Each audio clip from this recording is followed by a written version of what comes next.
BC ఏదైతుందో నినాదం తీస్తున్నా. జైలుకి వెళ్ళి బయటకు వచ్చినప్పుడు ఏం చెప్పింది? భారత జాగృతి తరఫున దేశమంతా ఉద్యమిస్తా అని చెప్పింది. ఇది అంతం కాదు ఆరంభం అని చెప్పింది. తల్లి ఏంది ఆ పని చేయక ఏదైతుందో ఈ బీసీ నినాదం పట్టావు. మీ అప్పుడు 32 నుంచి 23% చేశారు. మీ క్యాబినెట్లో కానీ కార్పొరేషన్లో కానీ జిల్లా పార్టీ అధ్యక్షులు కానీ ఎంతమంది బీసీలకు ఇచ్చారమ్మా?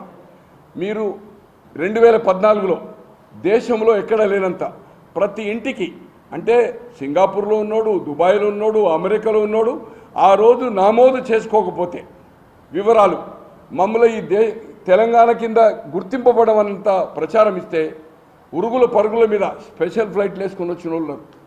అటువంటిది దాంట్లో ఎంతమంది బీసీలు ఎంతమంది ఎస్సీ ఎస్టీ వివరాలు వచ్చినా మీరు ఇప్పటి వరకు దాన్ని 9.5 సంవత్సరాల అధికారం ఉన్నారు. ఈరోజు అధికారం పోయిన తర్వాత దళితులు ముఖ్యమంత్రులను చేయలే. ఓకే, దళితులు 18%, 6 ఎస్టీ, 24%. క్యాబినెట్లు ఎంతమంది అమ్మా? ఒక దళితుడు ఒక గిరిజనుడు మాత్రమే. మహిళ అంటున్నారు. ఇలా మహిళా పర్సంటేజ్ కోసం పోరాటం అంటున్నారు. మొదటి క్యాబినెట్లో 2014 నుంచి 2018 వరకు క్యాబినెట్లో ఎవరు మహిళ లేరు. రెండోసారి 1.5 ఇయర్ తర్వాత ఎవరు ఇద్దరు మహిళా మంత్రులు అయినట్టే, ఇద్దరు ఆయారాం గాయారాములు. ఒకరు సబిత గారు, ఇంకో ఆమె మన వరంగల్ ఉంది కదా లేడీ ఎమ్మెల్సీ టీడీపీ నుంచి, ఈమె కాంగ్రెస్ నుంచి. అంటే మీరు ఉన్నప్పుడు ఏదైతుందో అధికారము వెల్మ, నేను వెల్మని అనుకోండి, 4గురికి ప్రాతినిధ్యం ఇచ్చారు. 4గురికి, 18 మందిలో 4గురికి. పర్సంటేజ్ ఎంతమ్మా? మరి ఇలా 52% బీసీ అంటున్నావు. అప్పుడు ఏమైంది? మహిళలు 53% ఉన్నది. ఏమైంది? దళితులు ఏదైతుందో ఎమ్మెల్యేలు ఎలక్ట్ అయ్యి 18%, 6% ట్రైబల్ అయింది. వాళ్ళకు ప్రాతినిధ్యం ఇవ్వలే. ఒకే దళితుడు ఒకే ట్రైబల్, 2 క్యాబినెట్లు అంతే. మొదటిసారి మాదిగ తెగకి ఇచ్చారు, రెండోసారి మన కొప్పులీశ్వర్ మాలకి ఇచ్చారు, బట్ మాదిగకి ఇవ్వలే. ట్రైబల్లో లంబాడకి ఇచ్చారు, గోండుకి ఇవ్వలే. సో ఇటువంటి పరిస్థితి మీరు ఏదైతుందో దయ్యాలు వేదాలు వాళ్ళు ఇచ్చినట్టు. అమ్మ దయచేసి ఈరోజు సావిత్రిబాయి పూలే జయంతి నాడు ధర్నా లేదమ్మా. ఎవరైనా ధర్నా చేస్తారమ్మా? ఆమె చేసిన సంస్కరణల గురించి స్మరించుకోవాలి. ఈరోజు బీసీ రిజర్వేషన్ కోసం నువ్వు ధర్నా చేస్తున్నావు. సిగ్గుండాలా?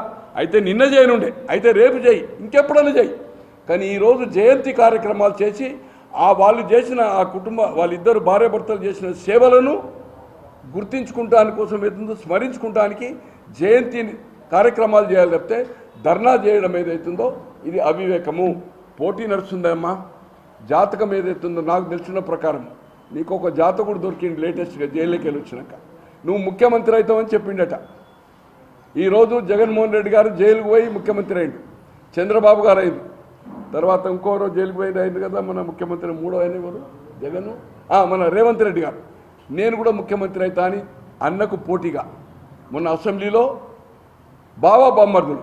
ఈరోజు ఏ ఒక్క బీసీ నాయకుడు లేడండి. అవకాశం వాళ్ళకి ఇవ్వాలి కదా. మీరైతే ఫ్లోర్ లీడర్ కాదు కదా. ఫ్లోర్ లీడర్ వాళ్ళు కేసీఆర్ గారు రాలి. బలహీన వర్గాలకు ఇవ్వు. యాదవ్ గారు ఉన్నారు, కౌన్సిల్లో మత్స్యనాచారి ఉన్నాడు. ఏక్ బీసీలు మన తర్వాత ఎస్టీలు ఎస్సీలు ఉన్నారు. వాళ్ళకెందుకు? కౌన్సిల్ ఆమె మాట్లాడుతుంది, ఇక్కడనేమో వాళ్ళ అన్న ఉన్న వాళ్ళ బావ మాట్లాడుతున్నాడు. అంటే మీరేనా? అధికారం ఉన్నప్పుడు మీరే, అధికారం లేనప్పుడు కూడా కనీసం లీడర్షిప్ని ఎలివేట్ చేయవలసిన అవసరం ఉందా లేదా అని మీ ద్వారా నేను కవితమ్మని అడుగుతున్నాను.